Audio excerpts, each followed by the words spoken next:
Hello అందరికీ welcome back to my channel.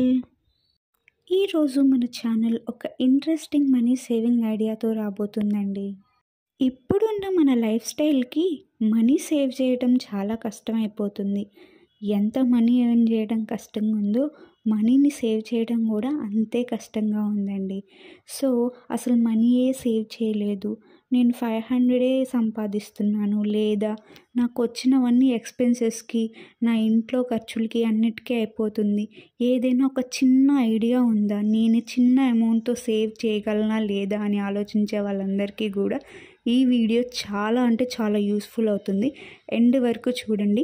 అలానే ఈ మనీ సేవింగ్ని, ఈ చిన్న అమౌంట్ 30 రూపీస్ని కూడా సేవ్ చేస్తూ ఎక్కడ ఇన్వెస్ట్ చేస్తే ఆ అమౌంట్కి కొంచెం ఎడిషనల్ అమౌంట్ యాడ్ మనకు వస్తుందో అనేది కూడా లాస్ట్లో చూద్దామండి. సో మాత్రం స్కిప్ చేయకుండా ఈ వీడియోని అయితే ఎండ్ వరకు చూడండి. మీకు చాలా అంటే చాలా చాలా చాలా యూస్ఫుల్ ఉంటుంది ఈ వీడియో. మనీ సేవ్ చేయడం చాలా కష్టం అన్నోళ్ళు కూడా ఎండ్ వరకు చూసిన తర్వాత ఈ అమౌంట్ని నేను సేవ్ చేసి దీన్ని నేను దీనికి యూస్ చేసుకోవచ్చు అనే ఐడియా కూడా చేంజ్ అవుతారండి. సో ఇక మన వీడియోలోకి వెళ్తే, సో స్టూడెంట్స్ కానీ, హోమ్ మేకర్స్ కానీ, డైలీ వేజెస్ రోజుకి 500 కూలీ అలా సంపాదించే వాళ్ళు కానీ, ఈవెన్ 10,000 సంపాదించే శాలరీడ్ పర్సన్స్ కానీ, 20,000 30,000 కొంతమంది 50,000 కూడా సంపాదిస్తారు. బట్ నిల్ సేవింగ్స్ అన్నమాట. సో మీలాంటి వాళ్ళందరూ కూడా అదే అండి, మనలాంటి వాళ్ళందరం కూడా డైలీ ఒక 30 రూపీస్ మనం కనుక సేవ్ చేస్తూ ఉంటే, సో అలా వీక్కి వచ్చేసరికి మనం ఒక 210 రూపీస్ని సేవ్ చేసిన వాళ్ళం అవుతామండి. 210 జస్ట్ ఆఫ్టర్ ఆల్ అనే ఫీలింగ్లో ఉండొచ్చండి. ఎస్, ఆ 210 రూపీస్ ఏదైతే 30 రూపీస్ని కనుక కన్సిస్టెన్సీగా వీక్కి కనుక సేవ్ చేస్తే మనము ఒక 210 రూపీస్ సేవ్ చేసిన వాళ్ళం అవుతాము. అట్లాగే ఒక మంత్కి కనుక మనం చూసుకొని ఉంటే 840 రూపీస్ని మనము సేవ్ చేయొచ్చు.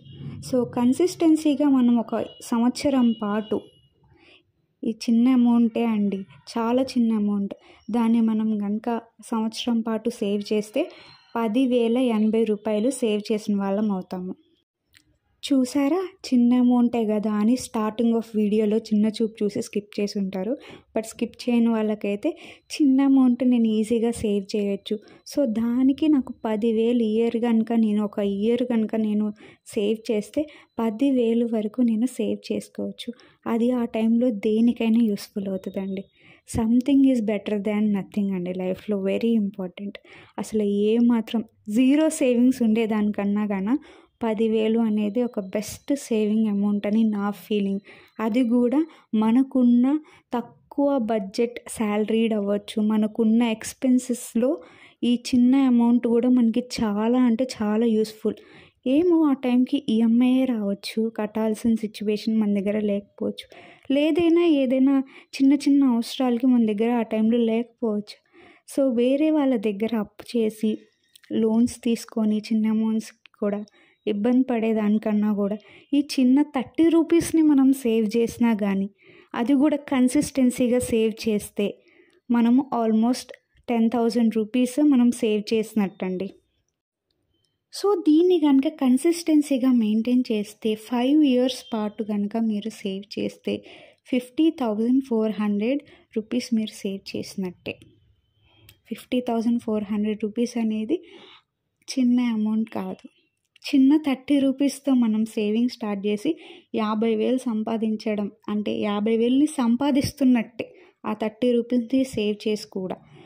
సో ఈ 50,000కి ఇంకొంచెం ఎడిషనల్గా కావాలి, నేను ఈ సేవింగ్ ప్లాన్లో ఈ సేవ్ చేసేటప్పుడు ఎక్కడా డిస్టర్బ్ కాకూడదు, మధ్యలో ఏ అవసరాలకి నేను తీయకూడదు అనుకునే వాళ్ళు కనుక మనకి ఆర్డీ స్కీమ్స్ ఉన్నాయండి. పోస్టల్ బ్యాంక్స్లో ఉన్నాయి అండ్ మన బ్యాంక్స్లో కూడా ఆర్డీ అవైలబుల్గా ఉంది.